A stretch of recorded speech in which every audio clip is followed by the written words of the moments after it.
Le cerveau humain, souvent considéré comme l'organe le plus complexe connu de l'homme, est un témoignage des merveilles de la nature et pour beaucoup, de l'œuvre divine de Dieu.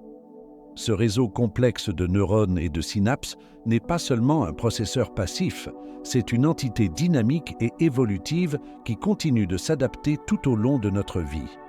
La neuroplasticité, ou la capacité du cerveau à se réorganiser en formant de nouvelles connexions neuronales, défie la croyance autrefois répandue que le cerveau est statique après l'enfance. Cette malléabilité laisse entrevoir une grâce inhérente, semblable à la miséricorde et à l'adaptabilité illimitée que nous associons à Dieu, permettant des secondes chances, la croissance et la rédemption. Au fil des âges, beaucoup ont vu le cerveau comme le siège de l'âme, le point de connexion entre notre existence mortelle et le divin. Comme il est écrit dans Romains 12, verset 2, « Ne vous conformez pas au modèle de ce monde, mais soyez transformés par le renouvellement de votre esprit. Alors vous pourrez tester et approuver ce que la volonté de Dieu est, son bien, agréable et parfaite volonté. » Étant donné sa nature dynamique, les voies sans cesse évolutives du cerveau pourraient-elles servir de conduit au message de Dieu? Si Dieu, dans sa sagesse infinie, a créé l'humanité à son image, alors la capacité du cerveau à changer et à grandir pourrait être le reflet de la propre nature dynamique de Dieu. Alors que nos expériences façonnent et reconfigurent notre cerveau, pourrions-nous également nous accorder plus étroitement à la fréquence de Dieu, recevant sagesse et guidance à travers cette danse neuronale divine. Des écritures anciennes telles que les Védas, la Torah et le Coran résonnent profondément avec des thèmes de métamorphose, de rajeunissement et de poursuite incessante de la sagesse. L'adaptabilité du cerveau humain, sa capacité à se réformer et à apprendre, semble en phase avec ses principes spirituels. Si le cerveau peut forger de nouvelles voies, apprendre de ses expériences et même guérir de traumatismes, alors il est sûrement plausible que ce même organe soit conçu pour recevoir et comprendre les communications divines. Comme avec une radio, le bon réglage peut conduire à une clarté de réception. De même, un esprit bien accordé, aidé par la neuroplasticité, pourrait être le récepteur parfait pour les diffusions subtiles de Dieu. Un autre aspect intrigant est la manière dont nos choix et nos environnements influencent notre cerveau. Tout comme on nous conseille spirituellement de rechercher une bonne compagnie et d'éviter les influences néfastes, notre cerveau prospère ou s'affaiblit en fonction de notre entourage et de nos décisions. En termes religieux, rechercher la sagesse, embrasser la patience et cultiver l'amour peuvent être des voies vers Dieu. Sur le plan neuroscientifique, ces poursuites positives peuvent sculpter le cerveau, renforçant davantage l'idée que notre chemin vers la piété est à la fois spirituel et cérébral. Alors que nous faisons consciemment des choix qui nourrissent notre esprit, la connexion divine pourrait devenir potentiellement plus claire, se manifestant par des insights, des intuitions ou un sens approfondi du but. Tout au long de l'histoire, les mots ont eu une influence sans pareille, témoignant de la création de mondes, de l'ascension et de la chute de civilisations, et de la formation de destins individuels. Les mots, intrinsèquement liés aux émotions, ont le potentiel de guérir ou de nuire, d'élever ou de rabaisser, de connecter ou d'aliéner. Cette importance des mots est soulignée non seulement dans les relations humaines, mais aussi dans le domaine du spirituel, où ils jouent un rôle indispensable dans la facilitation de notre connexion avec le divin. Comme il est dit dans le livre de Jean 1, verset 1, « Au commencement était la parole, et la parole était avec Dieu, et la parole était Dieu. » Cette connexion sacrée entre les mots et Dieu est évidente dans diverses traditions de foi, soulignant l'essence divine de nos expressions parlées et non parlées. La profondeur émotionnelle véhiculée par les mots façonne nos voies neuronales, renforçant la connexion profonde entre le langage, les sentiments et l'architecture du cerveau. Lorsque des mots sont prononcés avec amour, gentillesse et compréhension, ils peuvent ouvrir des voies de lumière, ouvrant nos cœurs et nos esprits à la résonance divine.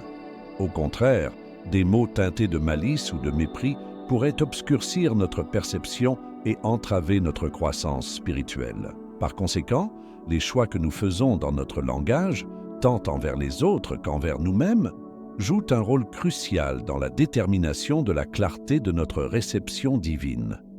En choisissant des mots imprégnés de positivité et de grâce, nous préparons le terrain pour une communion plus profonde avec Dieu, résonnante avec les fréquences de l'amour, de la compassion et de la compréhension.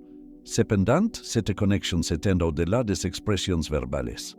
Notre cerveau émotionnel, le système limbique, fluctue constamment, influencé par le monde qui nous entoure. Ces émotions, qu'elles soient passagères ou durables, affectent profondément notre réceptivité spirituelle. La connexion entre nos états émotionnels et notre lien avec Dieu est complexe. Un cœur accablé de ressentiment ou de colère peut avoir du mal à trouver du réconfort dans la communication divine, tandis qu'un cœur en paix, indépendamment des circonstances extérieures, peut plus facilement s'accorder au murmure de Dieu. Nous préparons nos cœurs à recevoir les messages de Dieu en gérant nos tumultes émotionnels, en apaisant les tempêtes intérieures. De plus, nos mots et nos émotions s'entremêlent, chacun influençant l'autre. Comme les Écritures anciennes soulignent les périls de la parole débridée, la neuroscience moderne pointe également vers l'effet des mots sur notre bien-être émotionnel. Lorsqu'on est tenté de s'emporter, il est essentiel de se rappeler que l'impact de tels mots n'est pas confiné au destinataire. L'orateur aussi en subit les conséquences. Dans de tels moments, chercher une orientation divine peut fournir la clarté et la retenue nécessaires pour naviguer dans la situation. La prière du psalmiste dans Psaume 19, verset 14, « Que les paroles de ma bouche et la méditation de mon cœur soient acceptables à tes yeux », souligne la relation intime entre nos mots, nos émotions et notre quête de la faveur divine. L'adaptabilité inhérente du cerveau humain, souvent appelée neuroplasticité, démontre son potentiel profond de croissance et de changement tout au long de la vie. Cette malléabilité signifie non seulement notre capacité à évoluer et à apprendre, mais aussi le dessein divin qui sous-tend notre existence.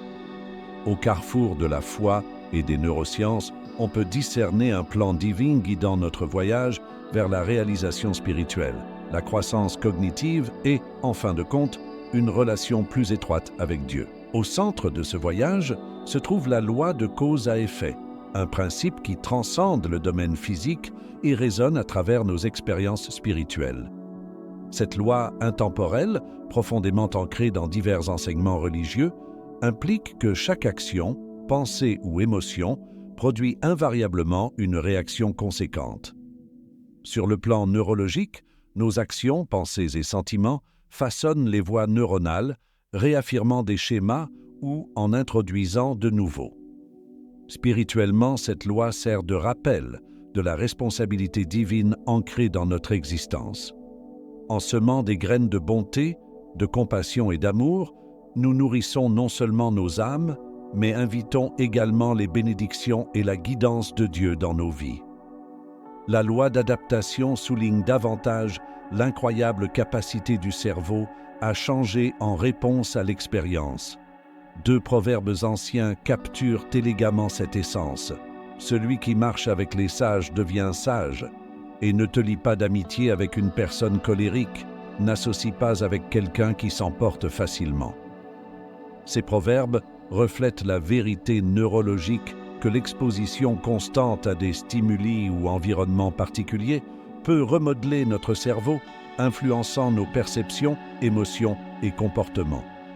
D'un point de vue divin, la guidance de Dieu, telle qu'encapsulée dans ces proverbes, nous incite à nous entourer d'influences positives, facilitant ainsi notre croissance spirituelle et évolution.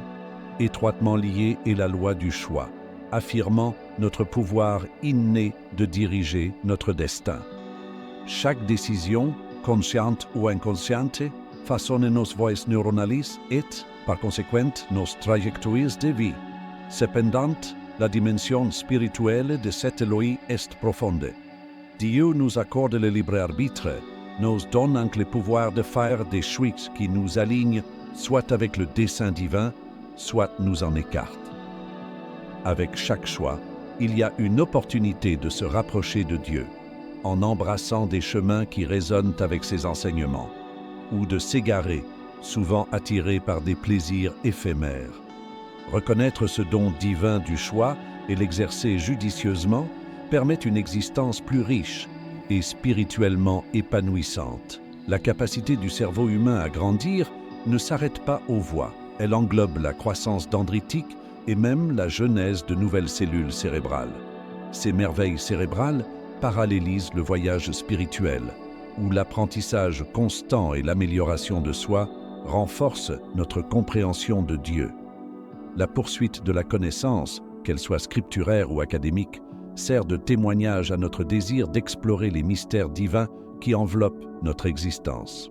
Le concept de neurogenèse, la naissance de nouveaux neurones, trouve également une résonance spirituelle.